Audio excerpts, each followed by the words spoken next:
What's going on, you crazy bastards?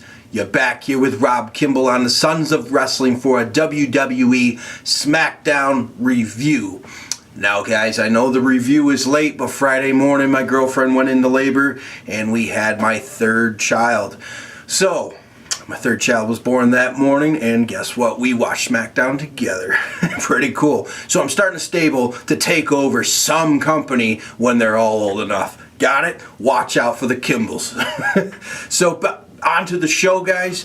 SmackDown this week, what I would like to say is there's too much Raw rewinds. Simple as that. There was a few good matches, and let's get into them.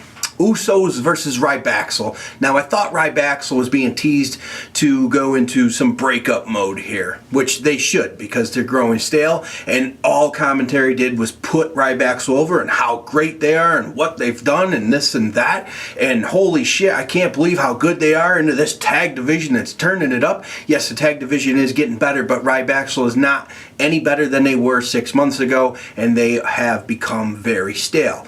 If you agree, comment below, hit the thumbs up, because seriously, they should split. It's really, they're doing nothing, and besides, at least they get airtime, right? Anyway, this turns into, at the end, a little switcheroo from Jimmy. He gets thrown into the ring from Curtis Axel because he can't tell which Uso it was, and he gets a roll-up pin here, and the Usos win. They are the tag champions. I think they could take care of a team like Rybaxel, no problem, which they did. Then we have a Miz TV segment where he comes out to give his acceptance speech and this and that about becoming the IC championship, winning the IC championship, and his parents are there in the crowd, and he comes down, and, well, his mom thinks Roman Reigns is hot. That's her favorite wrestler. Miz says, she's joking, silly. And this turns into Bo Dallas coming out. And it was funny that Miz, while he's doing this, ignores every boo that there was, because there was plenty of booing going on. And why? Rightfully so. But now Bo Dallas is aligning himself somehow with Miz. Is this like a future tag?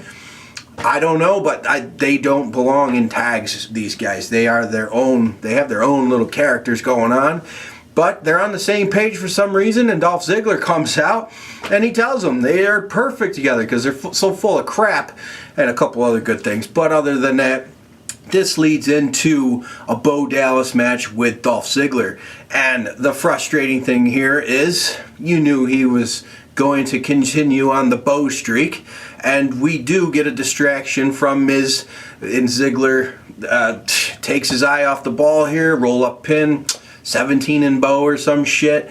Whatever, that's fine with me. Ziggler loses plenty of matches where a loss to Bo Dallas this early on would really mess with his whole shtick going on, you know what I mean? Comment below if you think I'm wrong, or if you think I'm right, hit the thumbs up, something like that. Sounds good to me.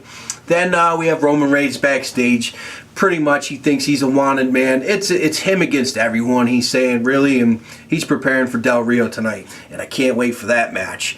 Then we have Cesaro versus Dean Ambrose, and a no DQ match. Holy shit. Wow, awesome, awesome match. Guys, what did you think of this? These are two guys that are just going to be up there. You know, this, wow, this could be championship material, pay-per-views. These guys, these two rocked it out of the fucking park. Kendo sticks, chairs galore everywhere, and this was really good shit. Dean Ambrose nails Cesaro with a snap suplex onto a chair and just bends that shit up. Dean Ambrose got thrown through 2 chairs like we've seen James Storm Gunner do many of times. But this was killer. Then Dean Ambrose chucking all these chairs in, but he ends up getting a super suplex onto all these chairs. But this hurt Cesaro just as much. But Cesaro goes for the pin and the kick out from Dean Ambrose, and the crowd goes crazy. This is awesome chance. And this turns into a frustrated Cesaro where Dean Ambrose capitalizes, roll up pin. That's the win. And this pisses him off. Seth Rollins comes running out, takes care of Dean Ambrose, and he looks at him and he says, why don't you just stay down? When will you learn to die? Now, this is why I said a few weeks ago they're turning Dean Ambrose into a Bruce Willis. And then with that line right there, it's like, Yeah, Die Hard, When We Learn to Die, because he's always like, is that the best you got? I could do this all night when he's taking a beat down. Turn into a Bruce Willis. If you agree, comment, hit the thumbs up, you know, because that's just what I see. I'm going to make a Dean Ambrose t-shirt that resembles like a Die Hard. I'm going to do that. Check my store, the comment in the link down here in the description. There's a link for my t-shirt store. Look for a Die Hard Dean Ambrose shirt in the future. If you steal my idea, I know that where you got it from, and I'm going to fucking call you out. So I don't care if you do. Or my go to sonsofwrestling.com. Click the t-shirts, go to my store, pick up some hot shit, 19 bucks, no tax, you can't go wrong. Then this does lead to that curb stomp. Pretty cool shit. So you build into the Seth Rollins, Dean Ambrose feud, which is a really good feud. Oh, and if you throw Cesaro in there too, awesome shit. Good stuff. Then we have Paige versus Naomi, and within a second or two, Cameron's music kicks on. Naomi turns around, and Paige takes advantage of this. Locks her into that move of hers there, Scorpion Crosslock, whatever it is. And we get to tap out, and Cameron comes down to the ring to finish business, claims that she's not the weak one, and that's continuing that feud. Just like I said after Battleground, all these feuds are just continuing on.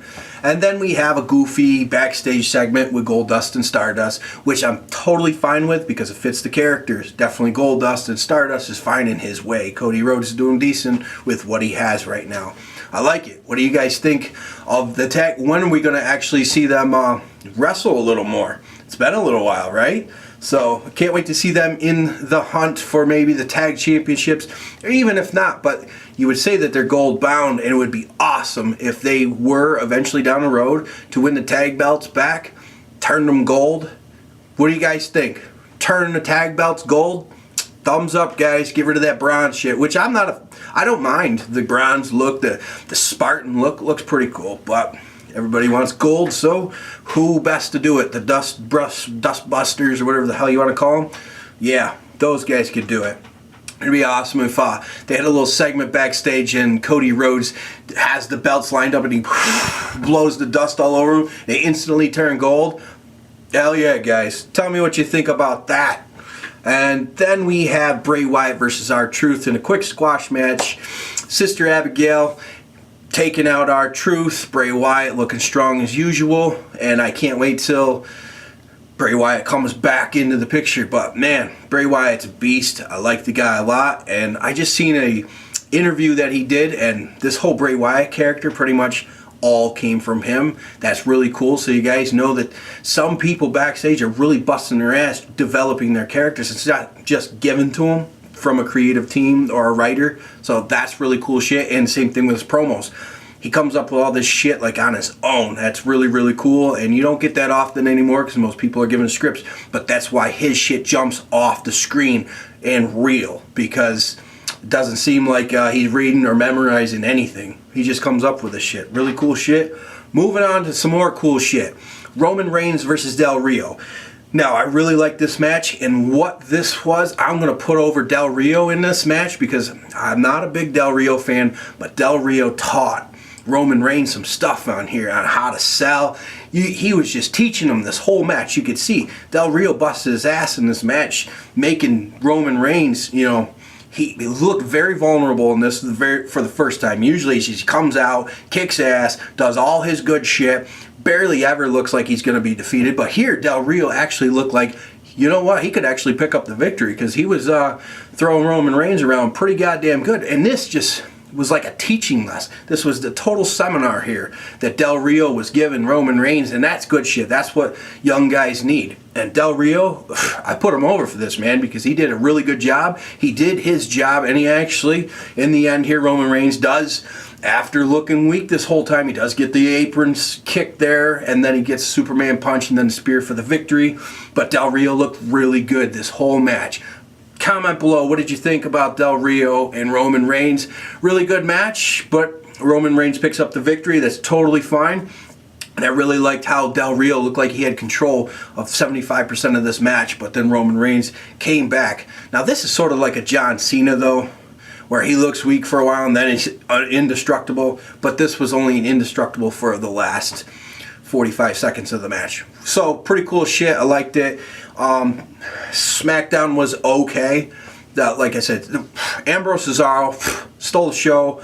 Reigns, Del Rio, pretty good learning deal there. And but the rest, whatever. I'd like to see Ziggler actually win that IC strap down the road, and then Ziggler and hopefully Barrett comes back. Bad news Barrett, Ziggler would be awesome feuding back and forth. Still down the road, we'll see what happens.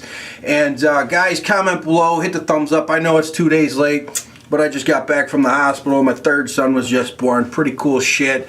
And he's right now sleeping, so I'm able to do this video. So guys, you know the deal. Follow me on Twitter at Rob Kimball Brand. You want some cool t-shirts that big companies don't make, that come out of this fucking noggin here?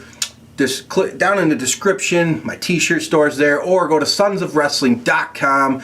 Click the t-shirts link. It's right on the main page. Or if you want to watch any of my other reviews, they're over there on the right side of the main page. And guys, I'm back on track. Tomorrow night, Monday Night Raw, I'll be back to the regular grind here with a lot less sleep with a newborn. But hey, I'm here to do it for you guys. And this is fun shit. So guys, catch you later. Peace.